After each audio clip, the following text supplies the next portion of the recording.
Good evening. The purpose of this video lecture is just to save the time. Normally what happens in any training, in the training hall, the trainer is concerned with two elements. Number one is to share the concept, just to make the learners understand.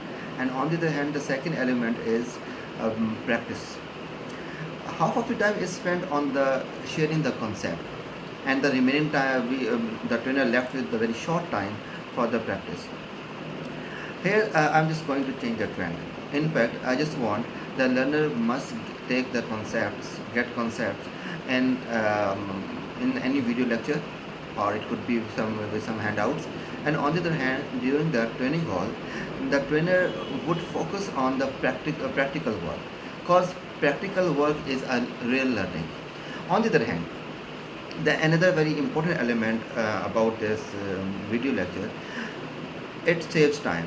The learner will get all the concepts in the video lecture before, like you can watch many times, you can listen many times, and you can understand, you can grasp the concept. And when you would enter in the hall, you would be like with 80% knowledge.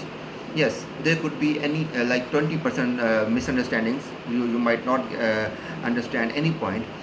In the first session, the trainer will go to discuss all the basic elements, and further it would be a practical work. In the practical work, the trainer would be facilitator. The trainer would just facilitate, help out all the students for the practical work, and the focus would be on the real learning. Well, today our topic is effective writing skills.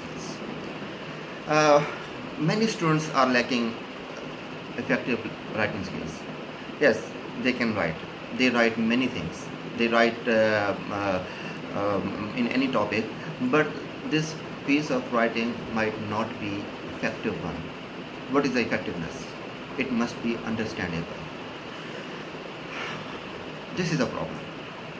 Student may write, student write, but there are so many mistakes that the text is not understandable. That's why I have selected the topic effective writing skills. Yes, in the writing skills there are so many elements.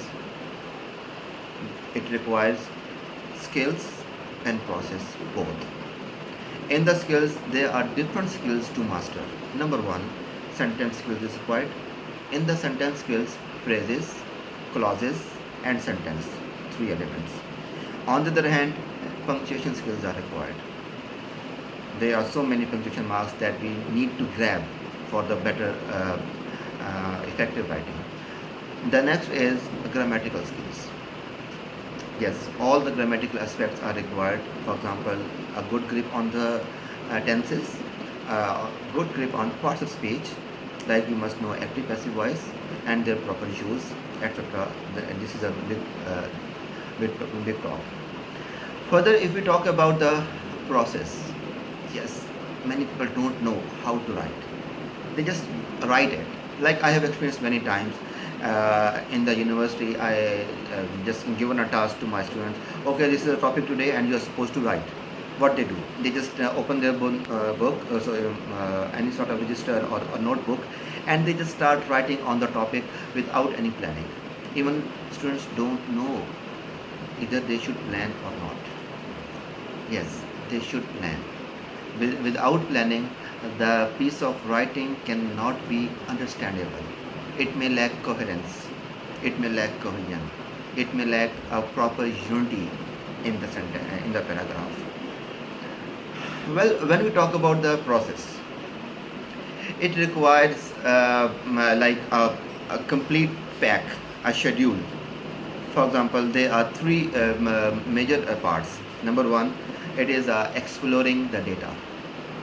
Exploring the data is further divided in two things. Number one, brainstorming, and number two, it is free writing. Further, the step two, it is about the organizing the data. In organizing the data, there are further three things. Number one, editing. Number two, mind map, and number three, sequence. Further, in the step three, it is a writing, starting writing, or it may also call a writing. In the writing step, we